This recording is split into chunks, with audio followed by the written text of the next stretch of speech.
راستہ چھوڑو میرا، سنائی نہیں دے رہا؟ ارے عرفان! اس کی جھنجھلائی ہوئی آواز صحن میں گونجی مگر میرے کانوں تک پہنچ کر بھی دماغ کے رستے پر دستک نہ دے سکی۔ کیوں نہ کہ میں تھا کہ مجھے ہوش ہی نہیں تھا۔ میں تو بس مسلسل اس کو دیکھے جا رہا تھا، اس کے خوبصورت چہرے کو اور اس کے چہرے پر بار بار آتے ہوئے ریشم جیسے سیاہ بالوں کو، اور میں اسے دیکھتے ہی اپنے ہوش حواس گنوا بیٹھا تھا۔ دل کی دھڑکن ایسی تیز کہ لگتا تھا کہ پورے گھر کو سنائی دے جائے گی۔ بات پچھلی گرمیوں کی ہے، جب خالہ پورے خاندان کے ساتھ 1 مہینے کے لیے ہمارے گھر رہنے آئی تھی۔ ہمارا آبائی گھر ویسے بھی سب کا مشترکہ ٹھکانہ تھا، بڑا سا آنگن، بیچ میں نیم کا پرانا درخت اور چھت جو سارے کمروں کو آپس میں ملاتی تھی۔ میں اسے بچپن سے جانتا تھا۔ عائشہ میری خالہ کی بیٹی، میری کزن، ہم ساتھ ہی پلے بڑے تھے۔ کبھی لڑتے، کبھی جھگڑتے، کبھی ایک دوسرے کو مارتے، کبھی ایک دوسرے کی شکایتیں بھی لگاتے اور بعد میں پھر ایک ہو جاتے۔ کبھی عید پر اکٹھے پتنگ اڑاتے، مگر اس دن کچھ ایسا ہوا کہ میری ساری بچپن کی معصومیت ایک لمحے میں کہیں دھندلا سی گئی اور اس کی جگہ ایک عجیب سی بے چینی نے لے لی تھی۔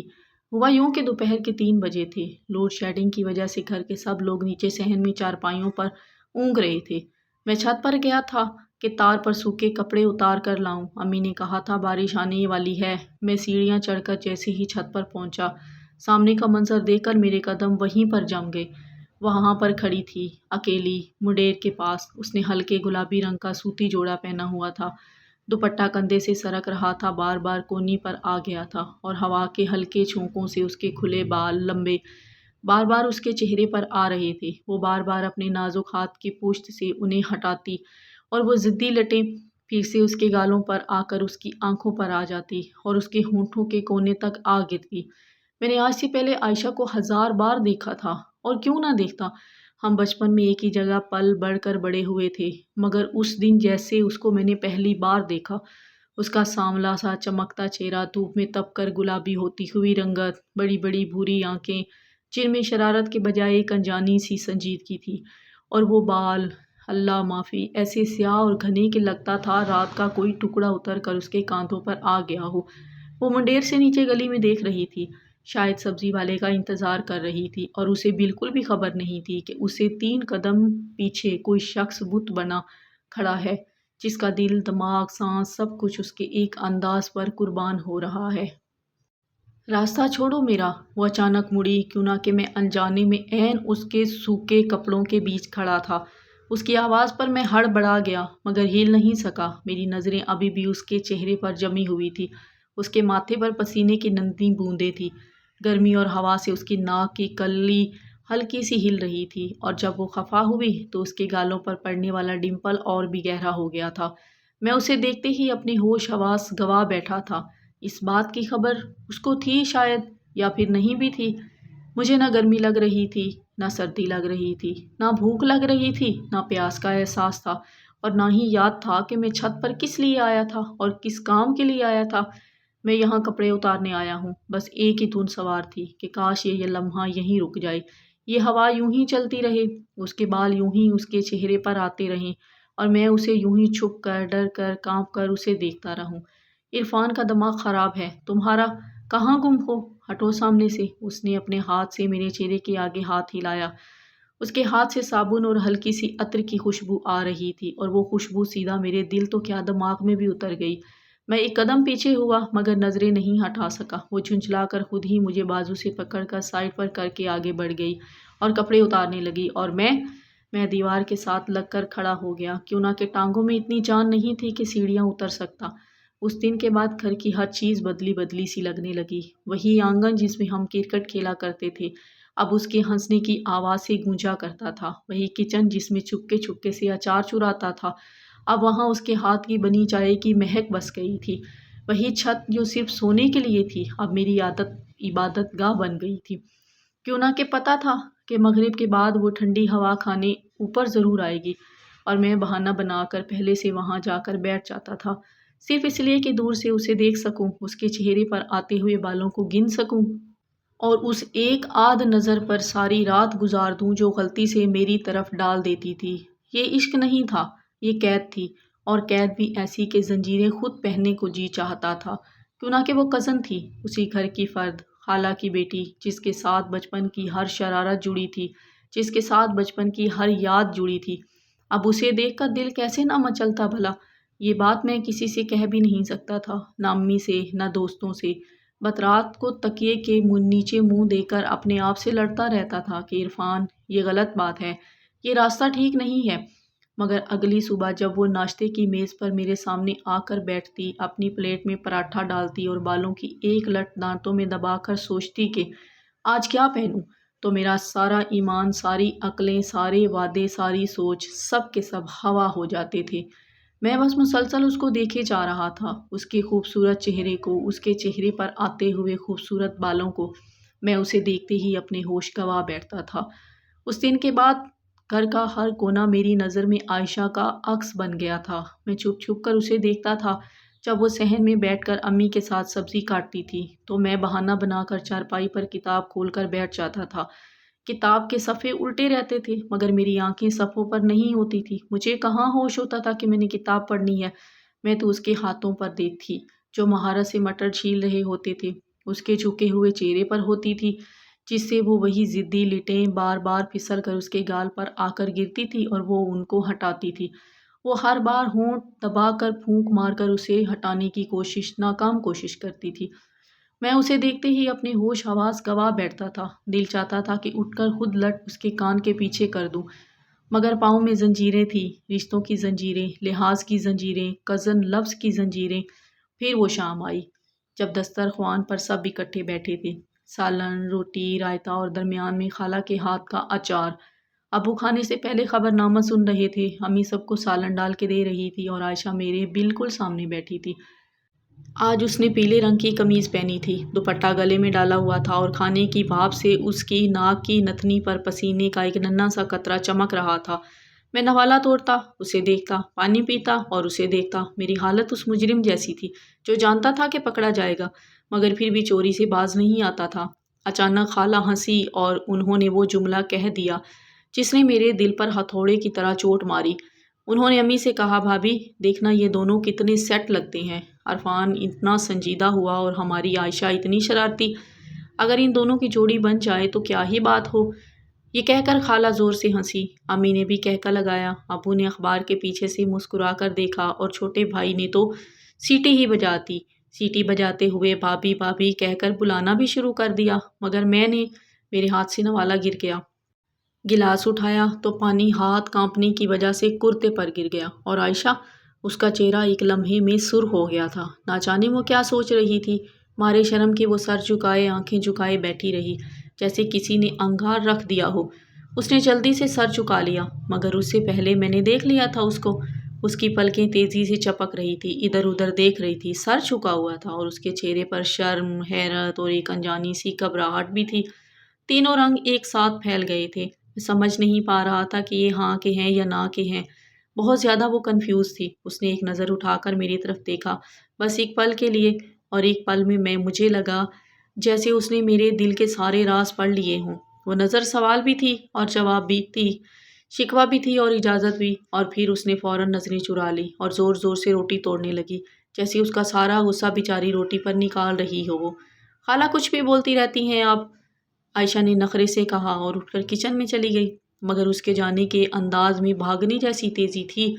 وہ چل کر نہیں گئی تھی، وہ تو تیز تیز بھاگ کر گئی تھی۔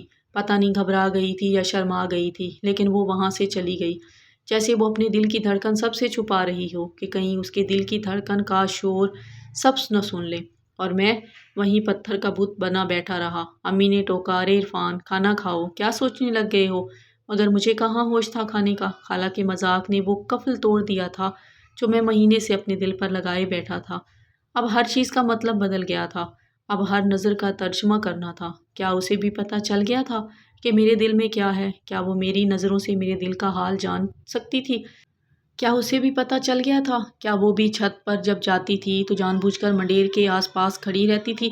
کیا جب وہ صحن میں کپڑے سکھانے کے لیے اونچا کرتا دوپٹہ ڈالتی ہے تو اسے خبر ہوتی ہے کہ نیچے والے کمرے کی کھڑکی سے کوئی اسے بڑے ہی غور سے اور پیار سے دیکھ رہا ہے؟ رات کو سب سونے کے بعد چھت پر گیا، وہی جگہ جہاں پہلی بار اسے دیکھ کر ہوش کھوئے تھے۔ آج چاند پورا تھا اور چاندنی میں نیم کا درخت اور بھی پراسرار لگ رہا تھا۔ میں منڈیر پر کونی ٹکائے کھڑا تھا، سیڑھیوں پر کسی کے قدموں کی آہٹ ہوئی، دل ایک دم سے رک گیا۔ وہ تھی عائشہ، ہاتھ میں پانی کا گلاس لیے اوپر آ رہی تھی، شاید پیاس لگی تھی۔ مجھے دیکھ کر وہ ایک دم ٹھٹکی، واپس جانے لگی، مگر پتہ نہیں کیا سوچا، پھر رک گئی۔ چاندنی اس کے چہرے پر پڑ رہی تھی اور ہوا سے اس کے بال پھر اس کے چہرے پر آ رہے تھے۔ اس بار اس نے انہیں ہٹایا نہیں، بس کھڑی رہی، میرے سے 10 قدم دور۔ درمیان میں صرف چاندنی اور ہماری سانسوں کا فاصلہ تھا۔ تم یہاں کیا کر رہی ہو اتنی رات کو؟ اس کی آواز بہت دھیمی اور بہت پیاری تھی، لیکن جیسے ڈرتی ہو کوئی سن نہ لے۔ میں نے کچھ بولنا چاہا، مگر الفاظ ساتھ چھوڑ گئے، زبان بھی بس خاموش سی ہو گئی۔ میں بس اتنا کہہ سکا، نیند نہیں آ رہی تھی۔ وہ کچھ لمحے خاموش رہی، پھر زمین کو دیکھتے ہوئے بولی، خالہ کی بات کا برا مت منانا، وہ تو مذاق کر رہی تھی۔ میں نے ہمت کر کے ان کی آنکھوں میں دیکھا اور کہا کہ اگر میں برا نہ مناؤں تو؟ میرا سوال ہوا میں تیرکی کی طرح تیر گیا۔ وہ ایک دم سے سمٹ گئی، گلاس اس کے ہاتھ میں لرز گیا، اور پھر بغیر کچھ بولے، بغیر پلٹ کر دیکھے، وہ تیزی سے سیڑھیاں اتر گئی۔ اس کے جانے کے بعد بھی اس کے بالوں کی مہک، اس کے دوپٹے کی سرسراہٹ چھت پر دیر تک محسوس ہوتی رہی، مگر میں وہیں کھڑا رہا اور سمجھ گیا کہ آج کے بعد اس گھر میں کچھ بھی پہلے جیسا نہیں رہے گا۔ کیوں نہ کہ دسترخوان پر گرا ہوا وہ مذاق کا بیج اب دل کی زمین میں جڑ پکڑ چکا تھا، اور اب میں مسلسل اس کو دیکھے جا رہا تھا، چاہے وہ سامنے ہو یا نہ ہو۔ اس کی موجودگی مجھے ہر جگہ موجود ہوتی ہوئی دکھائی دیتی تھی، اس کے خوبصورت چہرے کو اور اس کے چہرے پر آتے ہوئے خوبصورت بالوں کو۔ میں اسے دیکھتے ہی اپنے ہوش حواس گوا بیٹھتا تھا۔ اب لگتا تھا کہ شاید وہ بھی اپنے ہوش کھونے لگی ہے۔ چھت والی اس رات کے بعد گھر میں ایک عجیب سی خاموشی چھا گئی تھی۔ عائشہ اب میرے سامنے آتے ہی نظریں چرا لیتی تھی۔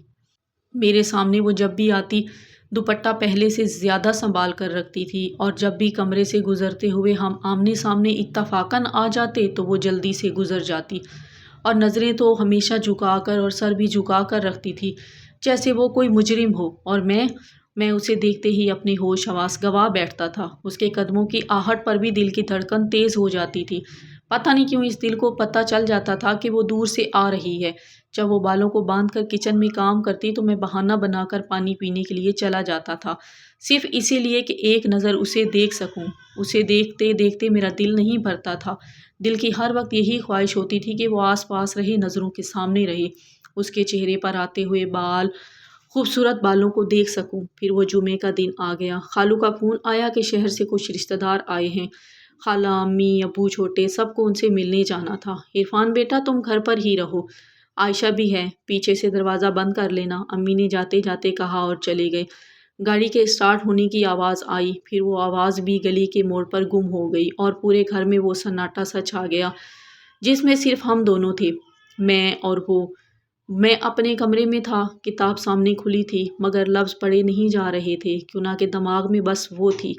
اچانک باورچی خانے سے کچھ گرنے کی زوردار آواز آئی۔ میں گھبرا کر بھاگا اور کچن کی طرف گیا۔ وہاں کا منظر دیکھ کر میں رک گیا۔ اسٹیل کا بڑا ڈونگا فرش پر گرا پڑا تھا، اور عائشہ اسے اٹھانے کے لیے جھکی ہوئی تھی۔ جھکنے کی وجہ سے اس کے لمبے سیاہ بال سارے کے سارے چہرے پر آ گئے تھے۔ اس نے چونک کر میری طرف دیکھا تو ان بالوں کے پیچھے سے اس کی گھبرائی ہوئی آنکھیں نظر آئی۔ وہ جلدی سے سیدھی ہوئی، بالوں کو ایک جھٹکے سے پیچھے کیا اور بولی، وہ ہاتھ سے پھسل گیا تھا۔ اس کی آواز لرز گئی تھی، اس کے الفاظ کانپ رہے تھے، اس کی آواز میں گھبراہٹ بھی تھی، اور وجہ صرف ڈونگا گرنا نہیں تھا، وجہ یہ تھی کہ پورے گھر میں اس وقت ہم دونوں اکیلے تھے، اور شاید اس وجہ سے وہ مجھ سے ڈر رہی تھی یا گھبرا رہی تھی۔ نہ امی کا ڈر، نہ خالہ کی ٹوک، بس میں اور وہ، درمیان میں ایک خاموشی جو بہت کچھ کہہ رہی تھی۔ میں آگے بڑھا، لاؤ میں اٹھا دیتا ہوں۔ میں نے ڈونگا اٹھانے کے لیے ہاتھ بڑھایا، اور انجانے میں میری انگلیاں اس کی انگلیوں کو چھو گئی۔ بس ایک لمحے کے لیے وہ ایک دم پیچھے ہٹی اور دیوار کے ساتھ لگ کر کھڑی ہو گئی۔ وہ پریشان لگ رہی تھی، اور اس کا چہرہ سرخ ہو رہا تھا، مارے شرم کے یا گھبراہٹ کے۔ عائشہ، میں نے پہلی بار اس کا نام اتنی نرمی اور پیار سے لیا۔ وہ نظریں نہیں اٹھا پا رہی تھی، زمین پر نگاہیں جمائے کھڑی تھی، اور اس کے گال پر آئی ایک لٹ ہل رہی تھی۔ میں نے ایک قدم اور آگے بڑھایا۔ اب ہمارے درمیان بہت کم فاصلہ تھا۔ اس رات چھت پر میں نے جو کہا تھا وہ بولا اور رک گیا۔ اس نے آہستہ سے سر اٹھایا، اس کی آنکھوں میں سوال تھا۔ کیا کہا تھا تم نے؟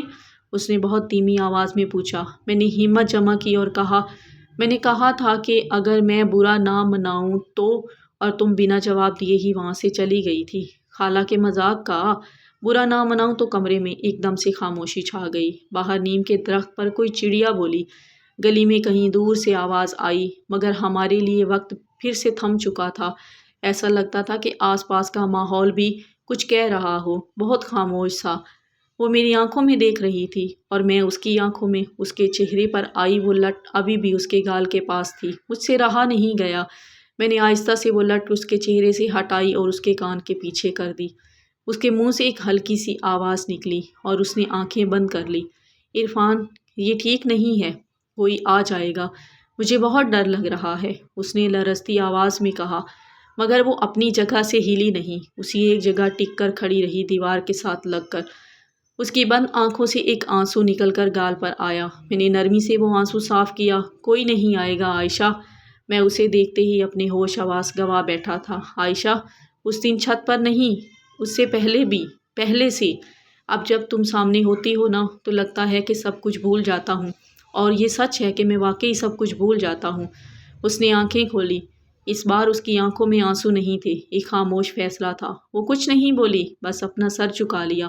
میں سمجھ گیا کہ وہ بھی میری طرح ہی وہی محسوس کرتی ہے جو میں محسوس کر رہا ہوں۔ میں نے بھی کچھ نہیں کہا، ہم دونوں خاموش کھڑے رہے۔ کیوں نہ کہ لفظوں کی تو ضرورت ہی نہیں تھی۔ پورے گھر کا سناٹا، ہمارے درمیان کا وہ راز، اس کے چہرے پر آتے ہوئے خوبصورت بال، اور میرا اسے دیکھتے ہی ہوش گنوا بیٹھنا، بس یہی سچ تھا ہمارے رشتے کا۔ باہر گلی میں گاڑی کا ہارن بجا، شاید کوئی واپس آ گیا تھا، تو ہم دونوں ایک دم چونک گئے۔ عائشہ نے جلدی سے اپنا دوپٹہ ٹھیک کیا اور سلیب سے پانی کا گلاس اٹھا لیا۔ امی لوگ آ گئے ہیں لگتا ہے، اس نے گھبرا کر بہت ہی دھیمی آواز میں کہا۔ میں بھی فوراً پیچھے ہٹ گیا اور گرا ہوا ڈونگا اٹھا کر سلیب پر رکھ دیا۔ دل ابھی زور زور سے دھڑک رہا تھا۔ کچن میں ایک عجیب سی خاموشی تھی، مگر اب اس خاموشی کے ڈر کے ساتھ ایک میٹھا سا راز بھی شامل ہو گیا تھا، جو راز ہم دونوں کے بیچ میں تھا اور تیسرا کوئی بندہ نہیں جانتا تھا۔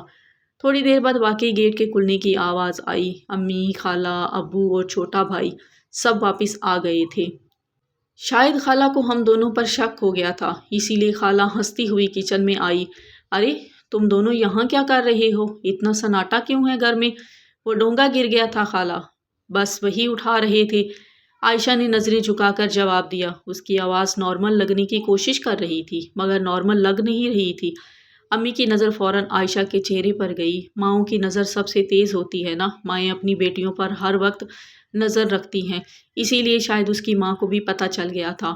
تیری آنکھیں لال کیوں ہیں عائشہ؟ طبیعت تو ٹھیک ہے نا؟ امی نے اس کے قریب آ کر پیشانی کو ہاتھ لگاتے ہوئے پوچھا۔ عائشہ ایک لمحے کے لیے گھبرا گئی، پھر جلدی سے بولی، نہیں امی، وہ میں پیاز کاٹ رہی تھی نا، اسی لیے آنکھوں میں پانی آ گیا، اور پانی کی وجہ سے آنکھیں لال لگ رہی ہیں۔ اس نے جھوٹ بولتے ہوئے میری طرف بالکل بھی نہیں دیکھا، ایک بار بھی نہیں دیکھا۔ خالہ نے ہم دونوں کو غور سے دیکھا اور پھر اس کے ہونٹوں پر ایک ہلکی سی مسکراہٹ آ گئی۔ ایسا لگتا تھا کہ جیسے وہ سب کچھ جان کر بھی انجان بن رہی ہوں، مگر وہ مسکراہٹ ایسی تھی جیسے وہ سب کچھ سمجھ گئی ہوں، مگر کچھ کہنا نہیں چاہتی تھی۔ چپ کر کے وہاں سے چلی گئی۔ اچھا چلو، ہاتھ منہ دھو لو سب، میں چائے بناتی ہوں، باہر بہت گرمی ہے۔ خالہ نے بات بدل دی۔ اس دن کے بعد گھر کا ماحول ہی بدل گیا۔ اب جب بھی میں اور عائشہ ایک کمرے میں ہوتے، ہمارے درمیان ایک خاموش رشتہ سا بن گیا تھا۔ وہ اب مجھ سے نظریں نہیں چراتی تھی۔ جب کوئی نہ دیکھ رہا ہوتا تو ایک پل کے لیے میری طرف دیکھ کر ہلکا سا مسکرا دیتی تھی، اور اس کی وہ ایک مسکراہٹ میرے پورے دن کی تھکن اتار دیتی تھی۔ رات کو جب سب سو جاتے، میں اکثر چھت پر چلا جایا کرتا تھا۔ ٹھنڈی ہوا میں کھڑے ہو کر آسمان کو دیکھنا بہت ہی اچھا لگتا تھا۔ میرا چلن چلاؤ سب کچھ چینج ہو چکا تھا، اور ہفتے میں 2-3 بار ایسا ضرور ہوتا تھا کہ سیڑھیوں پر کسی کے بہت دھیمے قدموں کی آواز آتی تھی، وہ بھی اوپر آ جاتی تھی۔ ہم دونوں مڈیر کے 2 الگ الگ کونوں پر کھڑے ہو جاتے تھے، بہت دور دور ہو کر۔ کوئی بات نہیں ہوتی تھی ہمارے درمیان، بس خاموشی ہوتی تھی، چاند ہوتا تھا اور ہوا ہوتی تھی۔ کبھی کبھی ہوا سے اس طرح کے بال اڑ کر چہرے پر آتے تھے کہ وہ انہیں ہٹاتی نہیں تھی، اور میں دور کھڑا اسے دیکھتے ہی اپنے ہوش حواس گنوا بیٹھتا تھا۔ یہ ہماری بغیر لفظوں والی دوستی تھی، بغیر کسی وعدے کے، اس گھر کی 4 دیواری میں سب کچھ گھر والوں کے سامنے، مگر پھر بھی سب سے چھپی ہوئی۔ مگر مجھے پتا تھا یہ راز زیادہ دن چھپ نہیں سکے گا، کیونکہ ایسی باتیں زیادہ دیر تک چھپی نہیں رہ سکتی، وہ بھی بڑوں سے، خاص طر ماؤں سے۔ کیوں نہ کہ اب کھانے کی میز پر جب میں عائشہ کو سالن دیتا تو خالہ کی نظر ہم دونوں پر رک جاتی تھی، اور جب عائشہ ہنستے ہوئے کوئی بات کرتی تو امی کی نظریں ایک بار مجھے ضرور دیکھتی کہ میں کس نظر سے اس کو دیکھ رہا ہوں۔ اس خاموش رشتے کو ابھی ایک ہفتہ ہی گزرا تھا کہ گھر میں ایک ہنگامہ کھڑا ہو گیا۔ اتوار کی صبح تھی، ہم سب ناشتے کی میز پر بیٹھے تھے۔ پراٹھے، انڈے اور چائے کی خوشبو پورے صحن میں پھیلی ہوئی تھی۔ میں اخبار دیکھنے کا بہانہ کر رہا تھا، اخبار پڑھنے کا بہانہ کر رہا تھا، مگر نظریں بار بار عائشہ پر جا رہی تھی۔ وہ آج آسمانی رنگ کا جوڑا پہنے ہوئے بیٹھی تھی، بڑی ہی پیاری لگ رہی تھی، اور بالوں کو سادہ سا کیچر لگایا ہوا تھا۔ آج اس نے بال کھلے نہیں رکھے ہوئے تھے، کچھ لٹیں پھر بھی اس کے کان کے پیچھے سے اس کے منہ پر آ رہی تھی۔ اچانک گیٹ پر دستک ہوئی، ابو نے دروازہ کھولا تو سامنے تایا ابو کھڑے تھے۔ السلام علیکم بھائی جان، خیریت سے ہیں؟ ابو نے گرم جوشی سے گلے لگایا۔ تایا ابو اکثر بغیر بتائے نہیں آتے تھے، ان کے ساتھ آنے کا مطلب تھا کوئی خاص بات ہے۔ سب صحن میں بیٹھ گئے۔ چائے کا ایک نیا دور چلا، خالہ اور امی کچن میں بھاگ دوڑ کر رہی تھی، میں اور عائشہ بھی پاس ہی بیٹھے تھے، مگر دونوں کے درمیان فاصلہ تھا۔ باتوں باتوں میں تایا ابو نے وہ بات کہہ دی جس نے میرے پیروں تلے تو زمین ہی نکال دی۔ انہوں نے چائے کا کپ رکھتے ہوئے خالہ سے کہا، بھابھی میں تو ایک کام سے آیا ہوں، اپنے دوست کا بیٹا ہے نا، ماشاءاللہ انجینئر ہے، دبئی میں نوکری کرتا ہے، میں نے سوچا عائشہ بیٹی کے لیے رشتے کے لیے بات کر لوں، لڑکا بہت شریف ہے اور گھر والے بھی نیک ہیں۔ ایک لمحے کے لیے پورے صحن میں تو بس خاموشی سی چھا گئی، چڑیوں کی چوں چوں بھی جیسے رک گئی۔ میں نے گھبرا کر عائشہ کی طرف دیکھا، اس کا چہرہ پریشانی کی وجہ سے سفید پڑ گیا تھا، اس کے ہاتھ میں پکڑا ہوا چائے کا کپ ہلکا سا کانپا۔ اس نے جلدی سے نظریں جھکا لی، سر جھکا لیا، مگر میں نے تو دیکھ لیا تھا، میں اس کے دل کا حال بھی جان رہا تھا۔ اس کی آنکھوں میں ڈر تھا، اس کے دل میں ڈر تھا، اور وہ ڈر میرے لیے تھا کہ کہیں وہ مجھے کھو نہ دے۔ خالہ بھی ایک دم چپ ہو گئی، انہوں نے امی کی طرف دیکھا، پھر میری طرف دیکھا، ان کی آنکھوں میں وہی بات تھی جو اس دن کچن میں تھی، جیسے وہ سب جانتی تھی۔ امی نے بھی بے چینی سے پہلو بدلا۔ بھائی جان ابھی بچی ہیں، سوچتے ہیں، امی نے بات ٹالنے کی کوشش کی، مگر تایا ابو کہاں رکنے والے تھے۔ بڑے جو ہوتے ہیں ایک بار جو فیصلہ کر لیتے ہیں اور فیصلہ کر کے اس پر ٹک جاتے ہیں، چاہے اس میں پھر کسی کا نقصان ہی کیوں نہ ہو۔ سوچنے والی کیا بات ہے بھابھی، اتنے اچھے رشتے روز روز تھوڑی نہیں آتے۔ لڑکا اگلے مہینے چھٹی آ رہا ہے، میں چاہتا ہوں تب تک بات پکی کر لیں۔ میرا دل ڈوب رہا تھا، چائے کا کپ میز پر رکھا، مگر ہاتھ کانپنے کی وجہ سے کچھ چائے چھلک گئی اور گر گئی۔ عائشہ نے ایک نظر میری طرف دیکھا، اس نظر میں التجا تھی، مدد کی پکار تھی۔ وہ کچھ بول نہیں سکتی تھی، ہمارے گھروں میں لڑکیاں اپنی مرضی سے بول کہاں پاتی ہیں۔ میں نے میز کے نیچے اپنی مٹھیاں بھینچ لی، دماغ میں طوفان آیا ہوا تھا، مگر زبان پر خاموشی نہیں آ رہی تھی۔ غصہ بہت آ رہا تھا، یہ رشتہ ہو گیا تو عائشہ ہمیشہ کے لیے دور چلی جائے گی، اور میں اس کو دور کرنے کا تصور بھی نہیں کر سکتا تھا۔ اس کے چہرے پر آتے ہوئے وہ بال، اس کی وہ شرمیلی سی مسکراہٹ، چھت پر وہ خاموش ملاقاتیں، یہ سب کچھ ختم ہو جائے گی۔ ابو نے بھی تایا ابو کی ہاں میں ہاں ملائی۔ ٹھیک کہہ رہے ہیں بھائی جان، خالہ آپ بھی سوچ لیں، میرا صبر جواب دے گیا۔ میں کرسی کو زور سے پیچھے دھکیل کر غصے میں کھڑا ہو گیا۔ سب کی نظریں میری طرف اٹھ گئی کہ اسے اچانک سے کیا ہو گیا ہے۔ عائشہ نے گھبرا کر میرا نام لیا، عرفان نہیں، تایا ابو۔ میری آواز پورے صحن میں گونجی، سب حیران ہو کر مجھے دیکھ رہے تھے۔ امی کی آنکھیں پھیل گئی، بیٹا بیٹھو، بڑوں کی بات میں مت بولو، اور بڑوں کی بات میں بولنا بدتمیزی ہوتی ہے۔ مگر اب میں کہاں رکنے والا تھا، میں اب نہیں رک سکتا تھا۔ میں نے ایک گہری سانس لی، دل اتنی زور سے دھڑک رہا تھا جیسے سینے سے پھٹ کر باہر ہی آ جائے گا۔ میں نے ہمت کر کے سب کی طرف دیکھا اور پھر عائشہ کی طرف، وہ رو دینے والی ہوئی تھی۔ یہ رشتہ نہیں ہو سکتا تایا ابو، میں نے صاف لفظوں میں کہا، کیوں نہ کہ میں عائشہ سے شادی کرنا چاہتا ہوں۔ پورے صحن میں سناٹا چھا گیا، جیسے کسی نے ہوا کا سوئچ آف کر دیا ہو۔ خالہ نے منہ پر ہاتھ رکھ لیا، ابو کی آنکھیں غصے سے لال ہو گئی تھی، تایا ابو کا منہ کھلا کا کھلا رہ گیا، اور عائشہ نے اپنا چہرہ دونوں ہاتھوں میں چھپا لیا تھا، اس کے کاندھے پر بال ہل رہے تھے۔ اب وہ رو رہی تھی یا شاید ہنس رہی تھی، اس بات کا اندازہ مجھے نہیں ہوا، میں سمجھ ہی نہیں سکا۔ میرے منہ سے وہ الفاظ نکلتے ہی پورا صحن سنسان قبرستان بن گیا۔ ابو کا چہرہ غصے سے سرخ ہو گیا۔ انہوں نے میز پر ہاتھ مارا۔ بکواس بند کرو عرفان، ہوش میں تو ہو تم؟ بڑوں کے سامنے زبان چلاتے ہو، تمہیں شرم نہیں آتی؟ ان کی آواز اتنی اونچی اور روب دار تھی کہ گلی میں کھیلتے بچے بھی رک کر ہمارے گیٹ کی طرف دیکھنے لگے۔ امی نے گھبرا کر میرا بازو پکڑا۔ بیٹا بیٹھ جاؤ، معافی مانگو تایا ابو سے۔ یہ کیا کہہ رہی ہو تم؟ امی کی آنکھوں میں ڈر تھا، شرمندگی تھی۔ تایا ابو نے چائے کا کپ زور سے میز پر رکھا۔ بھائی جان، یہ کیا تربیت کی ہے آپ نے اپنے بچے کی؟ گھر کی بیٹیوں پر نظر رکھتے ہیں۔ ان کا لہجہ زہر میں بجھا ہوا تھا۔ میں وہیں کھڑا رہا، نظریں جھکائی نہیں، کیوں نہ کہ میں جانتا تھا کہ اگر آج میں جھک گیا تو ساری زندگی نہیں اٹھ سکوں گا۔ اور میں کیوں جھکتا؟ میں نے تو محبت کی تھی، عشق کیا تھا، اور یہ کرنا کوئی گناہ کا کام نہیں ہے۔ اور میں سر کیوں جھکاتا؟ میں نے کوئی گناہ نہیں کیا تھا۔ میری نظر صرف عائشہ پر تھی۔ اس نے ابھی تک چہرہ ہاتھوں میں چھپایا ہوا تھا۔ اس کے کندھے ہلکے ہلکے کانپ رہے تھے۔ خالہ ایک دم خاموش ہو گئی۔ سب کے تانے، سب کا غصہ، سب کی باتیں وہ چپ چاپ سن رہی تھی۔ پھر انہوں نے آہستہ سے اپنا دوپٹہ درست کیا اور وہ بھی کھڑی ہو گئی۔ سب کی نظریں اب ان کی طرف گھوم گئی۔ بس کریں بھائی جان۔ خالہ کی آواز بہت دھیمی مگر مضبوط تھی۔ عرفان نے کچھ غلط نہیں کہا یا کچھ غلط نہیں کیا۔ سچ بولنا کوئی جرم نہیں ہے، اور وہ سچ بول رہا ہے۔ اگر وہ پسند کرتا ہے عائشہ کو تو اس میں جرم ہی کیا ہے؟ پورے صحن میں دوسرا دھماکہ ہوا۔ ابو نے حیرت سے خالہ کو دیکھا۔ بھابھی، آپ ہوش میں تو ہیں؟ آپ اپنے بیٹے کی طرف داری کر رہی ہیں؟ خالہ نے ایک نظر میری طرف دیکھا اور پھر عائشہ کی طرف۔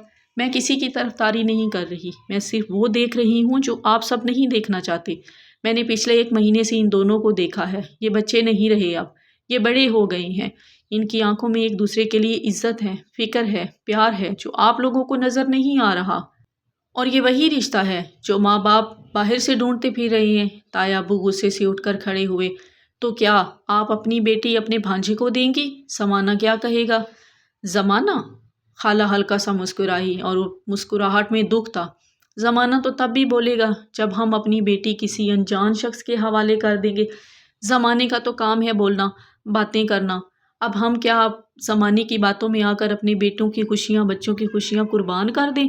کم سے کم عرفان کو میں نے اپنی گود میں کھلایا ہے، اس کے دل کا حال جانتی ہوں میں۔ وہ بہت اچھا لڑکا ہے اور وہ میری بیٹی کو خوش رکھے گا۔ اتنی دیر میں عائشہ نے آہستہ سے چہرے سے ہاتھ ہٹائے۔ اس کی آنکھیں لال ہو گئی تھی رو رو کر، آنسو گالوں پر خشک ہو گئے تھے، بالوں کی کچھ لٹیں پسینے سے ماتھے پر چپک گئی تھی۔ وہ کچھ نہیں بولی، بس اٹھ کر اپنی امی کے پاس جا کر کھڑی ہو گئی۔ اس نے کوئی لفظ نہیں کہا، مگر اس کا اپنی امی کے پاس جا کر کھڑے ہو جانا ہی سب سے بڑا جواب تھا۔ سمجھنے والے کے لیے اشارہ ہی کافی تھا۔ وہ اپنی امی کے فیصلے کے ساتھ تھی اور بلا واسطہ میرے ساتھ۔ ابو نے غصے سے کمرے کا رخ کیا۔ مجھ سے کوئی بات نہ کرے، جو کرنا ہے کرو۔ میں اس گھر میں نہیں رہوں گا۔ جہاں بڑوں کی عزت نہ ہو وہاں بڑے رہ کر بھی کیا کریں گے؟ وہ پاؤں پٹکتے ہوئے اندر چلے گئے۔ تایا ابو بھی ناراض ہو کر چلے گئے۔ پیچھے رہ گئے ہم 4، میں، امی، خالہ اور عائشہ، اور ایک سناٹا جو طوفان سے بھی زیادہ بھاری تھا۔ امی رو رہی تھی۔ تم نے یہ کیا کیا دیا عرفان؟ تیرے ابو کی عزت مٹی میں ملا دی۔ میں امی کے قدموں میں بیٹھ گیا۔ امی، میں نے عزت نہیں مٹی میں ملائی، میں نے سچ بولا ہے، میں نے پیار کیا ہے، کوئی جرم نہیں کیا، اور آپ لوگ میرے ساتھ ایسا کیوں کر رہے ہیں؟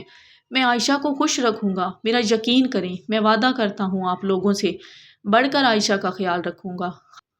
خالہ نے میرے سر پر ہاتھ رکھا۔ اٹھو بیٹا، مرد بنو، ابھی تو اصل امتحان شروع ہوا ہے۔ رشتے نبھانا آسان نہیں ہوتا، لیکن رشتے بنانا آسان ہوتا ہے۔ پھر انہوں نے عائشہ کو گلے لگا لیا۔ عائشہ اپنی ماں کے سینے لگ کر پھر سے رونے لگی، مگر اس بار اس کے آنسو ڈر کے نہیں تھے، سکون کے تھے، خوشی کے تھے۔ اس رات گھر میں کسی نے کھانا نہیں کھایا۔ ابو نے کمرے کا دروازہ بند کر لیا۔ میں چھت پر چلا گیا۔ وہی جگہ، وہی منڈیر۔ تھوڑی دیر بعد سیڑھیوں پر ہلکی سی آہٹ ہوئی۔ میں پلٹا نہیں، کیونکہ میں جانتا تھا کہ کون ہے۔ وہ آ کر میرے سے تھوڑے سے فاصلے پر کھڑی ہو گئی۔ بہت دیر تک ہم دونوں خاموش رہے۔ پھر اس نے بہت دھیمی آواز میں کہا، شکریہ۔ میں نے پہلی بار اس کی طرف دیکھ کر مسکرا کر کہا، کس بات کا؟ میرے لیے کھڑے ہونے کا، سب کے سامنے۔ چاندنی میں اس کی آنکھیں چمک رہی تھی، ہوا سے اس کے بال اڑ کر چہرے پر آ رہے تھے۔ اس بار اس نے انہیں ہٹایا نہیں، اور میں دور کھڑا اسے دیکھتے ہی اپنے ہوش حواس گنوائے کھڑا تھا۔ غصہ نہ جانے کہاں چلا گیا تھا، مجھے پتہ ہی نہیں چلا تھا، مگر اس بار فخر سے۔ اس رات کے بعد ہمارے گھر کی فضا بدل گئی۔ ابو 3 دن تک مجھ سے نہیں بولے تھے، کوئی بات نہیں کی تھی ابو نے مجھ سے۔ کھانے کی میز پر آتے، خاموشی سے کھانا کھاتے اور کمرے میں چلے جاتے۔ امی کی آنکھیں ہر وقت نم رہنے لگی تھی، وہ بیچ میں پس رہی تھی، ایک طرف شوہر، دوسری طرف بیٹا۔ اگر خالہ چٹان کی طرح ہمارے ساتھ کھڑی تھی۔ انہوں نے اگلے ہی دن اپنی بہن یعنی میری پھپھو کو فون کیا۔ باجی میں نے فیصلہ کر لیا ہے، میری بیٹی کی خوشی عرفان کے ساتھ ہے، آپ گھر کے بڑے ہیں، آپ بات سنبھال لینا۔ پھپھو 2 دن کے بعد ہمارے گھر آئی، ساتھ پھوپھا بھی تھے۔ وہ بیٹھک میں ابو کے ساتھ کافی دیر باتیں کرتے رہے۔ میں اور عائشہ اندر کمرے میں بیٹھے تھے، ہمارے درمیان دروازہ تھا، مگر دل ایک ساتھ دھڑک رہے تھے۔ عائشہ نے ہلکے سبز رنگ کا سوٹ پہنا تھا، وہ بار بار اپنی انگلیوں میں دوپٹے کا کنارہ لپیٹ لیتی تھی۔ اس کے چہرے پر پریشانی صاف نظر آ رہی تھی اور ہوا نہ ہونے کے باوجود بھی اس کے ماتھے پر آئی ایک لٹ بار بار ہل رہی تھی، شاید دل کی دھڑکن بے چین ہو رہی تھی۔ تھوڑی دیر کے بعد پھوپھو اندر آئی، انہوں نے پہلے خالہ کو گلے لگایا، پھر عائشہ کے سر پر ہاتھ پھیرا، آخر میں میری طرف دیکھ کر بولی، عرفان بیٹا، مرد وہ ہوتا ہے جو اپنی بات پر قائم رہے، جو اپنی زبان پر قائم رہے۔ تم نے سب کے سامنے سچ بولا ہے اور اب اس سچ پر قائم بھی رہنا، اب اس سچ کو نبھانا بھی تمہارا ہی کام ہے۔ میں نے نظریں جھکا کر کہا، جی پھوپھو، میں پوری کوشش کروں گا کہ آپ کو مجھ سے کوئی شکایت کا موقع نہ ملے، آپ کو کوئی شکایت کا موقع نہ دوں۔ تایا ابو نے خاندان میں باتیں پھیلانا شروع کر دی تھی، بھتیجا بے شرم ہو گیا ہے اپنی کزن پر ہی، توبہ توبہ، کئی رشتہ داروں کے فون آنے لگے، کچھ نے طعنے دیے، کچھ نے سمجھایا، مگر خالہ ہر فون کا جواب ایک ہی دیتی، میری بیٹی کی زندگی کا فیصلہ میں کروں گی، اسے پیدا میں نے کیا ہے، اسے پالا میں نے ہے، تو میری بیٹی کا فیصلہ بھی میری مرضی سے ہی ہوگا، آپ لوگوں کے مشوروں کی مجھے ضرورت نہیں ہے، اور میں نے فیصلہ کر لیا ہے کہ اصل امتحان ابو کو منانا تھا۔ 5ویں دن عشاء کے بعد خالہ ابو کے کمرے میں گئی، میں اور عائشہ باہر صحن میں بیٹھے تھے، بہت دور دور، درمیان میں نیم کا درخت تھا، ہم بات نہیں کر رہے تھے، بس ایک دوسرے کی موجودگی کا احساس ہی کافی تھا ہم دونوں کے لیے۔ تقریباً 1 گھنٹے کے بعد کمرے کا دروازہ کھلا، خالہ باہر نکلی، ان کی آنکھیں لال تھی، وہ ہمارے پاس آ کر چارپائی پر بیٹھ گئی، کچھ نہیں بولی، بس عائشہ کا ہاتھ اپنے ہاتھ میں لے لیا۔ پھر ابو باہر نکلے، ان کے چہرے پر سختی تھی مگر غصہ کم لگ رہا تھا، وہ سیدھے میرے پاس آئے، میں فوراً کھڑا ہو گیا۔ ابو نے ایک لمحہ مجھے دیکھا، پھر بہت بھاری آواز میں بولے، تمہاری خالہ نے تمہاری ضمانت دی ہے، کہتی ہیں تم انہیں بچپن سے ماں کہا ہے، کبھی ان کا دل نہیں دکھانا، تو میری بیٹی کا بھی کبھی دل نہیں دکھاؤ گے۔ میری آنکھوں میں آنسو آ گئے، میں کچھ بول نہیں سکا، بس اپنا سر جھکا لیا، شاید یہی میری ہاں تھی۔ ابو نے پھر عائشہ کی طرف دیکھا، وہ سہمی ہوئی کھڑی تھی، اور بیٹا تمہیں اگر یہ فیصلہ منظور ہے تو ٹھیک ہے، مگر یاد رکھنا بیٹیوں کے نصیب ماں باپ سے جڑے ہوتے ہیں، ہماری عزت اب تمہارے ہاتھ میں ہے۔ عائشہ نے روتے ہوئے اپنا سر ہاں میں ہلا دیا، وہ کچھ بول نہ سکی۔ ابو واپس کمرے میں چلے گئے، مگر جاتے جاتے ان کی کمر تھوڑی جھکی ہوئی لگی، جیسے انہوں نے اپنا غرور اپنے بیٹی کی خوشی کے لیے توڑ دیا ہو۔ امی دوڑ کر پاس آئی اور عائشہ کو گلے لگا لیا، میری بچی، وہ روتے ہوئے بولی۔ خالہ نے میرا سر چوما، اس رات چھت پر کوئی نہیں گیا تھا، کیوں نہ کہ اب چھپنے کی ضرورت نہیں تھی، اب ہماری خاموش محبت کو گھر کی رضا مل گئی تھی، سب بڑوں کی خوشی، سب بڑوں کی رضا مل گئی تھی، تو اب چھپ چھپ کر چھت پر ملنے کا کوئی فائدہ نہیں تھا۔ اگلے جمعے کو گھر میں سادگی سے منگنی کی رسم ہوئی، کوئی بینڈ باجا نہیں، کوئی دکھاوا نہیں، بس گھر کے چند بڑے، قرآن اور مٹھائی۔ جب خالہ نے عائشہ کو انگوٹھی پہنائی تو اس کی آنکھوں میں خوشی کے آنسو بہہ رہے تھے، اور جب میری باری آئی تو اس نے اپنا ہاتھ میرے آگے کر دیا، اس کے ہاتھ پر مہندی لگی ہوئی تھی، مہندی کی ہلکی سی خوشبو آ رہی تھی، اس کے چہرے پر آئی لٹ کو اب میں سب کے سامنے بغیر ڈرے اس کے کان کے پیچھے کر سکتا تھا، مگر منگنی کے بعد گھر کی رونق تو واپس آ گئی تھی، مگر مکمل سکون ابھی نہیں آیا تھا۔ ابو اب بولتے تھے مگر ضرورت کی بات، امی خوش تھی مگر ان کی آنکھوں میں ایک ہلکی سی فکر ہر وقت رہتی تھی، اور خاندان والوں کی باتیں ابھی بھی بند نہیں ہوئی تھی، طرح طرح کی باتیں ہر روز امی کو سننے کو ملتی تھی۔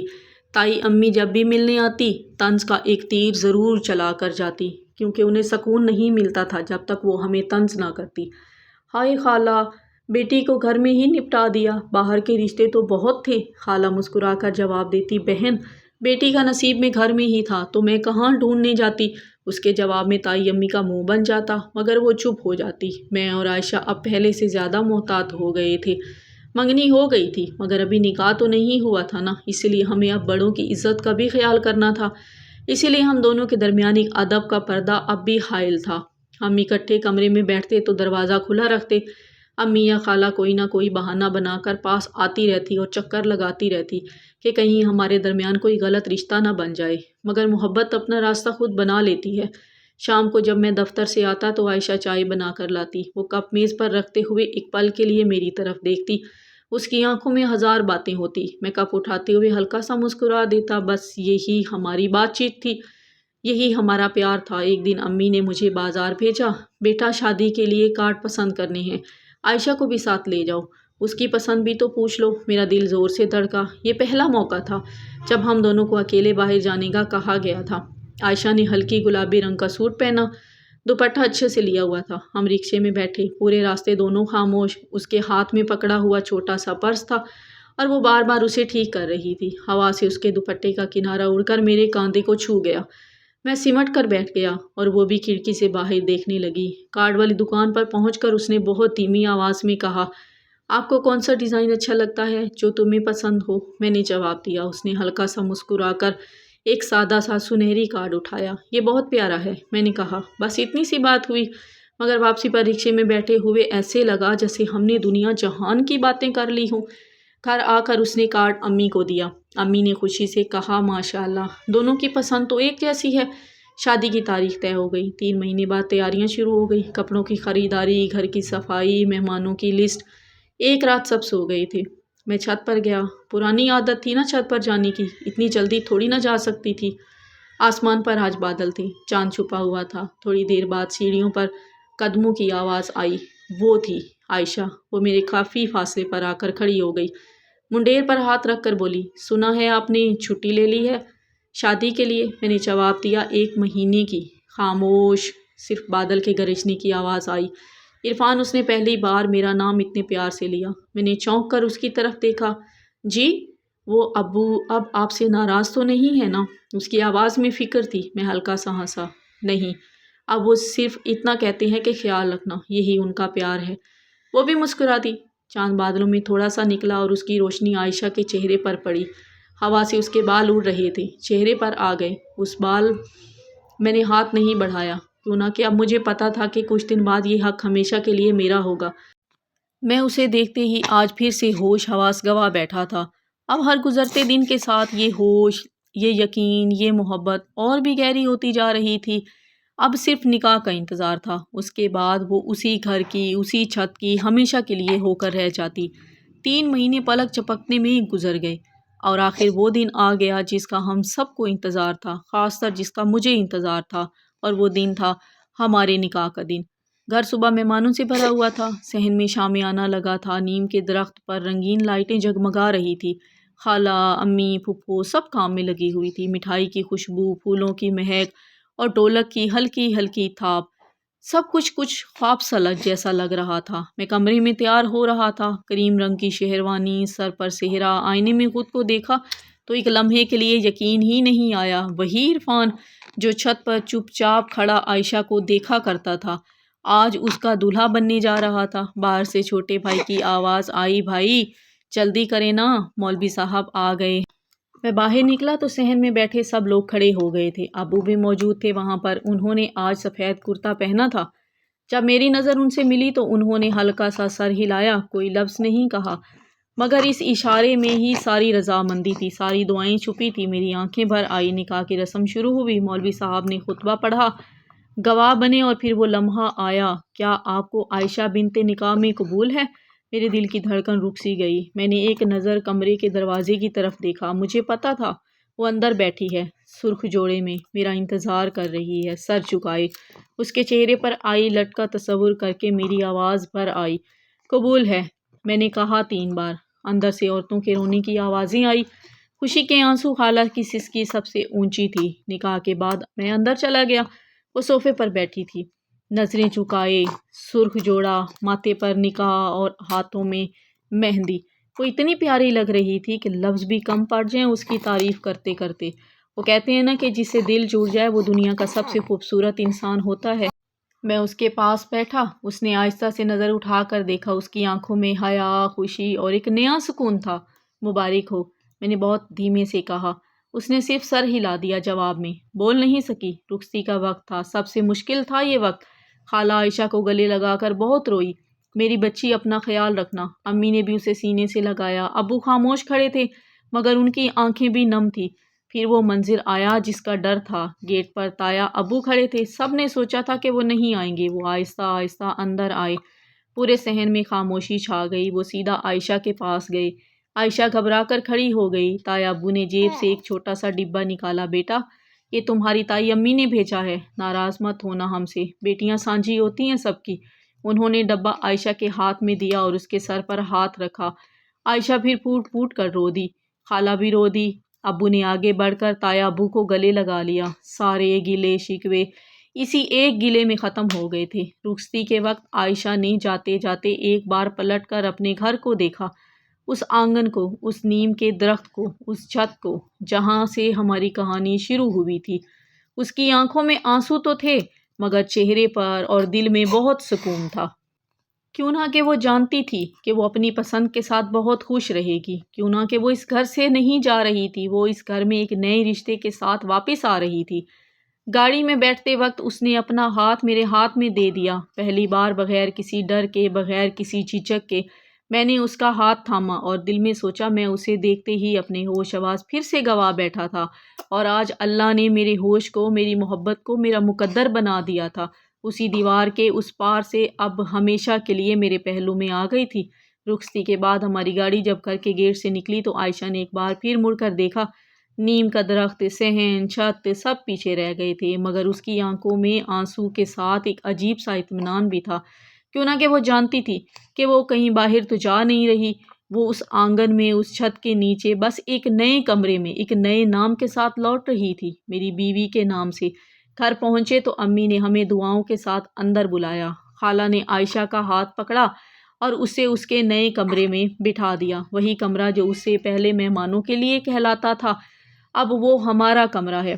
آج سے ہمارا کمرہ تھا۔ ساری رسمیں، ساری مبارک باتیں ختم ہوئی تو رات بہت گہری ہو چکی تھی، لیٹ ہو چکی تھی بہت، کر کے سب لوگ تھک ہار کر سو چکے تھے۔ میں دھیرے سے کمرے میں داخل ہوا۔ وہ پلنگ پر بیٹھی تھی، سرخ جوڑے میں، سر جھکائے، ہاتھ میں پکڑے ہوئے دوپٹے کا کنارہ بار بار ٹھیک کر رہی تھی۔ کمرے میں صرف ایک مدھم سی لائٹ جل رہی تھی۔ میں اس کے پاس جا کر بیٹھ گیا۔ بہت دیر تک ہم دونوں خاموش رہے، کسی نے بھی ایک دوسرے سے بات نہیں کی۔ وہ خاموشی بوجھل نہیں لگ رہی تھی اب، وہ خاموشی مکمل تھی، جیسے لفظوں کی ضرورت نہ ہو۔ آخر میں نے خاموشی توڑ دی۔ عائشہ، اس نے آہستہ سے سر اٹھایا۔ آج اس کی آنکھوں میں نہ ڈر تھا نہ جھجک، بس ایک اپنائیت تھی، ایک حق تھا۔ تمہیں یاد ہے نا، میں نے پوچھا، وہ چھت والی رات جب تم پانی لینے اوپر آئی تھی؟ وہ ہلکا سا مسکرا دی۔ یاد ہے، میں بہت ڈر گئی تھی، اور وہ دن جب ڈونگا گرا تھا۔ کچن میں ایک بار کھل کر ہنسی تھی، ہنسی میں حیا تھی اور محبت بھی۔ آپ نے میرا ہاتھ پکڑ لیا تھا انجانے میں نے جلدی سے صفائی دی۔ مجھے پتہ ہے، اس نے نظریں جھکا کر کہا، اور پھر وہ خاموش ہو گئی۔ تھوڑی دیر کے بعد بولی، عرفان، شکریہ۔ میں نے پوچھا، کس بات کا؟ میں نے پھر وہی پرانا سوال دہرایا، سب کے سامنے کھڑے ہونے کا، میرے لیے لڑنے کا، اور مجھے اپنا بنانے کا، اور مجھے دیکھتے ہی ہوش گوا بیٹھنے کا۔ یہ سن کر میں ہنس پڑا، وہ بھی ہنس دی، اور اس کے ہنستے ہوئے چہرے پر آئی پھر سے ایک لٹ، اس کے گال کو چھو گئی۔ اس بار میں نے بغیر جھجکے، بغیر ڈرے اپنا ہاتھ بڑھایا اور وہ لٹ اس کے کان کے پیچھے کر دی۔ فرق صرف اتنا تھا کہ اب یہ میرا حق تھا، اب کوئی روکنے والا نہیں تھا۔ اس نے اپنی آنکھیں بند کر لی، اور جب کھولی تو اس نے میرے لیے ساری دنیا کی محبت تھی۔ باہر نیم کے درخت پر ہلکی سی ہوا چل رہی تھی۔ وہی درخت، وہی چھت، وہی آنگن، کچھ بھی نہیں بدلا تھا، بس ایک دیوار گر گئی تھی، اور وہ دیوار جو ہمارے درمیان تھی وہ گر گئی تھی۔ کزن لفظ کی دیوار، لوگ کیا کہیں گے کی دیوار، یہ غلط ہے کی دیوار۔ آج ہم دیوار کے اس پار سے نکل کر دل کے اس پار آ گئے تھے، ہمیشہ کے لیے۔ اگلی صبح جب سورج کی پہلی کرن کھڑکی سے اندر آئی تو عائشہ پہلے سے جاگ رہی تھی۔ وہ کھڑکی کے پاس کھڑی باہر صحن میں دیکھ رہی تھی، جب امی ان کے لیے چائے بنا رہی تھی، ابو اخبار پڑھ رہے تھے، اور خالہ صحن میں جھاڑو دے رہی تھی۔ میں اس کے پاس جا کر کھڑا ہو گیا۔ کیا دیکھ رہی ہو عائشہ؟ اس نے میری طرف دیکھ کر مسکرا کر کہا۔ میں اپنا گھر، اور میں نے اپنے اس کا ہاتھ تھام لیا۔ کیوں نہ کہ اب یہ میرا یا تمہارا گھر نہیں رہا تھا، اب یہ ہمارا گھر تھا۔ میں اسے دیکھتے ہی پھر سے اپنے ہوش حواس گوا بیٹھا تھا، اور آج اس کے ساتھ میں اپنے ہوش حواس، اپنا سکون، اپنی ساری زندگی پا لی تھی میں نے۔